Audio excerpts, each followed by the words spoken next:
Welcome to another inspiring episode of the Elite Expert Insider Podcast. Hosts Melanie Johnson and Jen Foster are the owners of Elite Online Publishing. They're both Wall Street Journal, USA Today best-selling authors. We're really glad you're here because this podcast was designed for you. Meet industry experts that share their secrets and strategies. Get successful results for your business in money, relationships, health, and your life. Each episode is going to inspire you to take action towards reaching your greatness.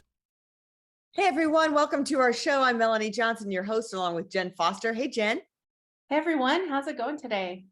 Oh man, it's going to be amazing. We are getting personally coached today. Everyone can get personally coached today. We have a fantastic guest. Jim Harshaw Jr. is with us, and we have like this little kismet that we were both, he was a wrestling coach, but I know a lot about wrestling just from my family, but we're not really going to talk wrestling today. We might stick some of that in there, but what we're going to give you, if you feel like you're lacking consistency, or you're lacking focus, you're lacking clarity, I think we've all been there one time or another, and you want to transform that to have it to be like you're an Olympian, to be like an athlete that's at the top of their game, and to put it towards your life, whether you're a business person or entrepreneur, you are in the right place today. Jim, thanks for joining us today. Well, tell us, Jim, a little bit how you got started in executive coaching and helping people become like an elite athlete. Yeah, so it really came from a failure, and I had a successful business, was my first business, and I sold that. And then I raised some angel capital and I built a software company. And about 2 years into that, it failed. And I found myself at one point of my life with a failed business. We had debt up to our eyeballs. I had a struggling marriage because I was so single-minded focused on this business that I wasn't paying attention to my relationships in my life, and my most important relationship, which was with my wife, and even not spending enough time with my kids. I wasn't working out. So I was in the worst physical shape of my life. I was broken, I should say. And I was kind of at this low point, I was at this low point. And I remember I was sitting on my couch one evening after another argument with my wife about what are we doing about finances, and money's tight and things are hard. And she went to bed, and I opened up my laptop and I started scrolling for jobs on Craigslist, which is, I guess, where you used to go looking for jobs back in the day. And I remember I was scrolling past jobs for like paper boys and unpaid internships. And I'm thinking to myself, I was an all-American athlete. I have 2 degrees from the #1 public university in the country, University of Virginia. And I just didn't ever imagine myself at this point of my life, right? I thought I'd be so much further along rather than having a failed business and struggling marriage and being just down and out. And in that moment, I asked myself, like, what was in place in my life when I had clarity and I had consistency and I had focus and I was disciplined and where I had gone, like when I was a college wrestler, I had gone from like basically a recruited walk-on, never placed at the high school state championships, to an all-American wrestler, one of the best wrestlers in the country. Like, what was in place there? There was an infrastructure, and what was it that I had in place then? And people talk about all these great life lessons you learn in sports. Like, what if I put that back into my place in my life now? Will that change anything? And so I had this aha moment, this epiphany of like, okay, there were 4 things in place in my life then that are not in place in my life now. And I started putting these things back into place. And over the course of the next couple of years, I tripled my income. I healed my relationship with my wife. I got fit and healthy again, and just had an absolute transformation. And that's my mission in the world now, is to share that with as many people as possible. So that's how I got into executive coaching. Shortly after having this epiphany, I ended up giving a TEDx talk titled "Why I Teach My Children to Fail." Shortly after that, I started getting invited to do talks, and I started a podcast called Success Through Failure. And that led to this coaching program. I just have had incredible success and transformation with my clients. And so that's how it started. It found me. Wow, I love that. And tell us, like, one of the things when you start coaching someone is figure out what's holding them back. So what are the typical things that hold people back to get into the next level? Well, at first blush, when you ask someone, they'll tell you, I don't have enough time, or I don't have the finances to start that business, or I don't have the network or the connections or the education or the background or whatever, right? There are these surface level things, right? My spouse isn't supportive of doing the thing that I want to do, or whatever it might be. There's these surface level Those all sound things. like excuses to me. Yeah, right. And when you dive into those, you really pull back the curtain.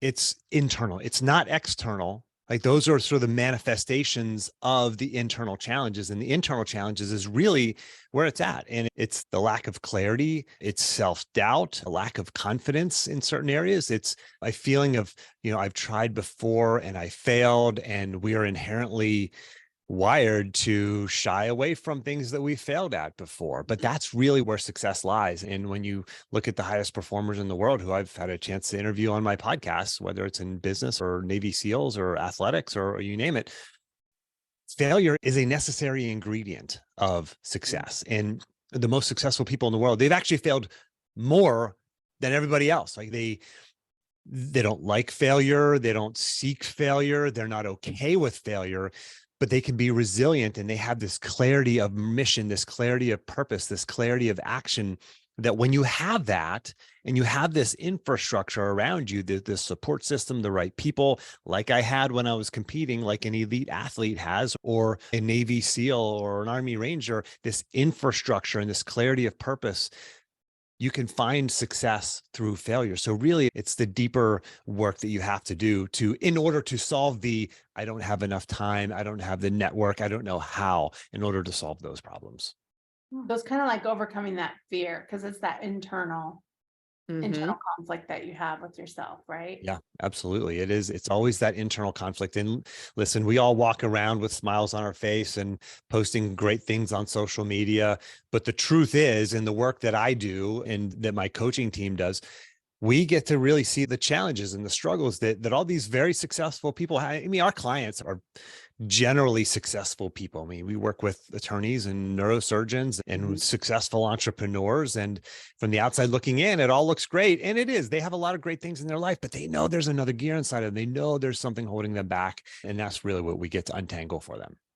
Yeah, it's that next level. Like, we're always, I think we grow to a certain point, and then we get complacency. And how do we get to the next level? And some of it is creating new habits and trying to be, I'm great at, I can start a new habit. I'm consistent for a while. And then I'm like, something gets in the way. Do that today, or making an excuse. How do you get people to first identify what new habits they should be embracing? And then to me, the biggest thing is being consistent with those. In sports and athletes, they have to be consistent to be successful. So talk to us about that.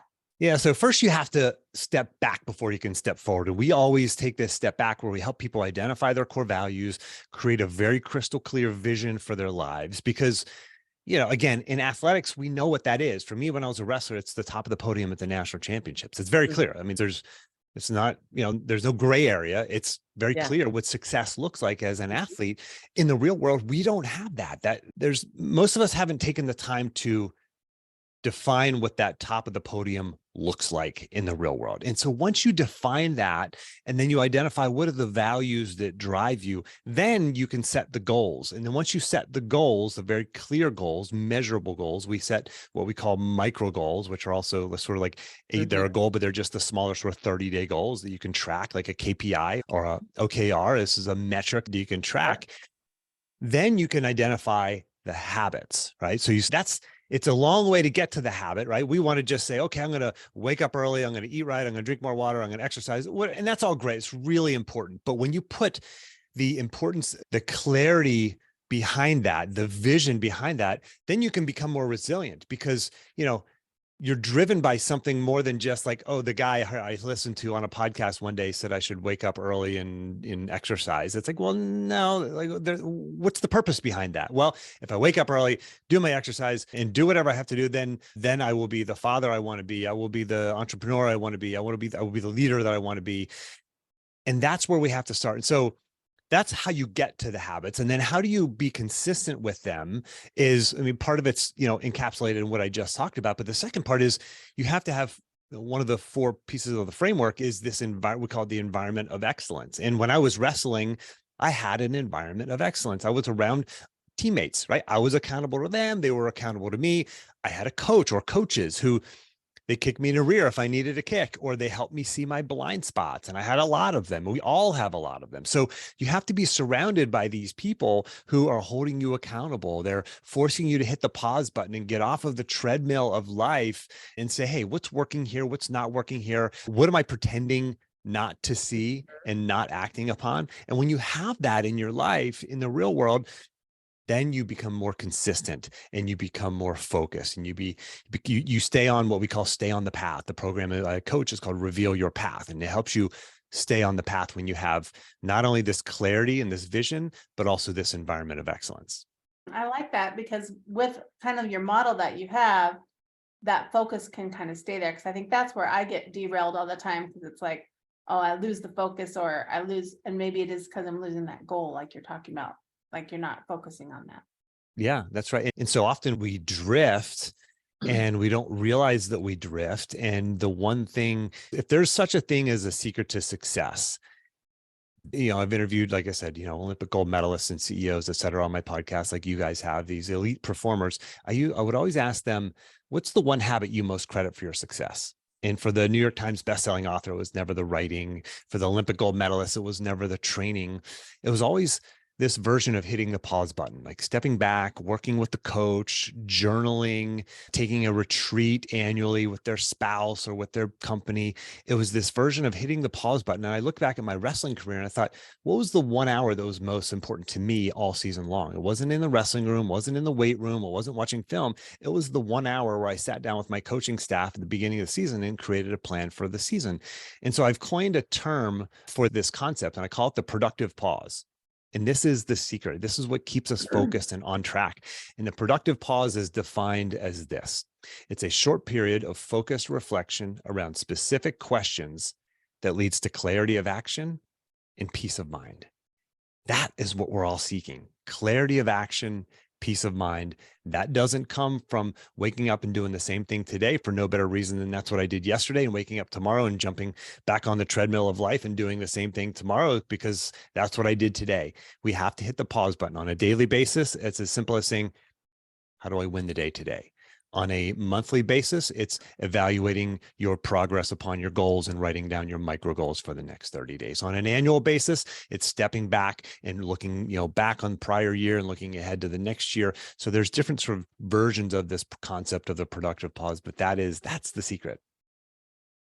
And, part of that, I'm hearing that with that productive pause is a lot of us struggle with balance in our life, and we have guilt surrounding that. I didn't spend enough time with my kids. I didn't spend any time on myself.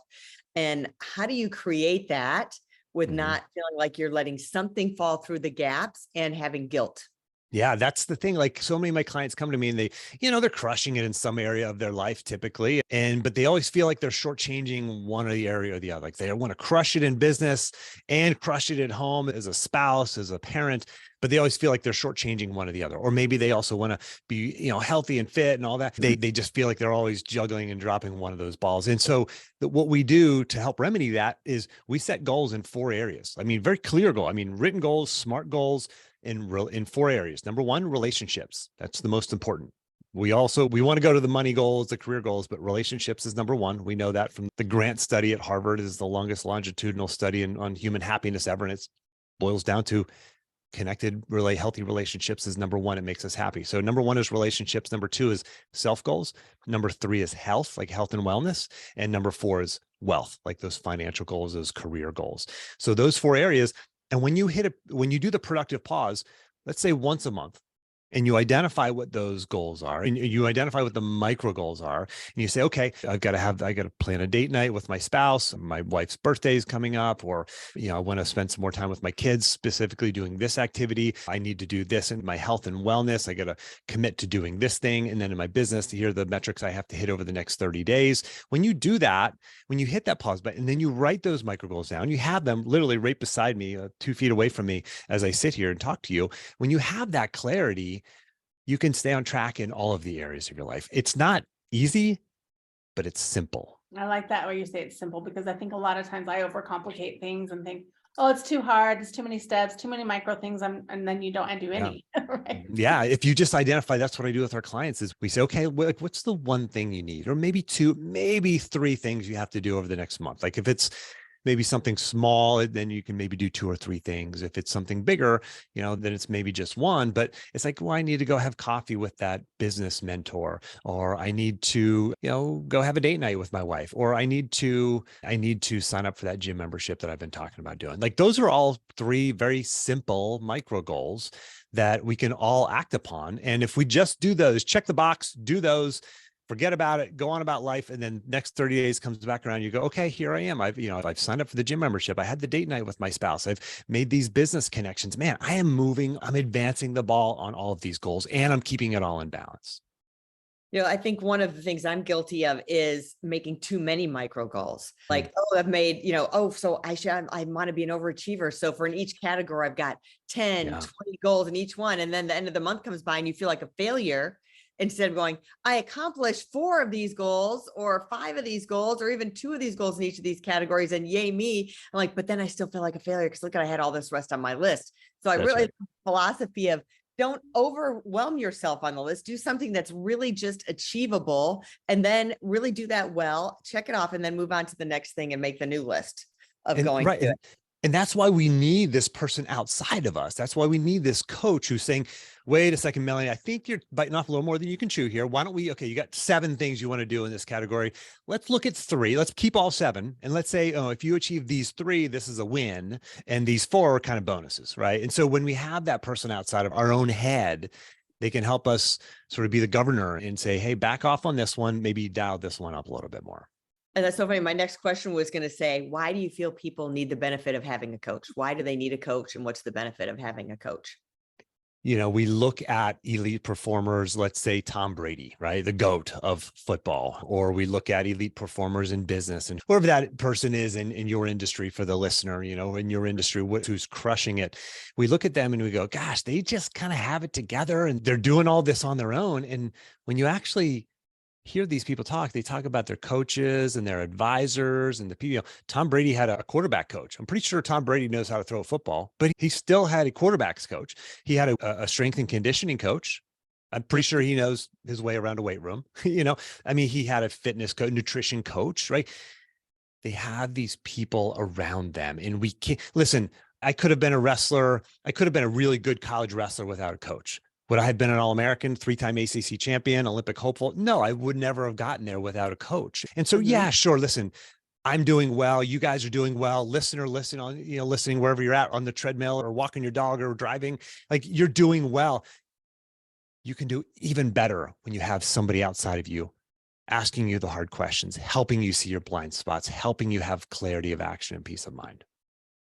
Yeah, I like that, because you also have that accountability when you have a coach, where I can be not accountable to myself very easily, right?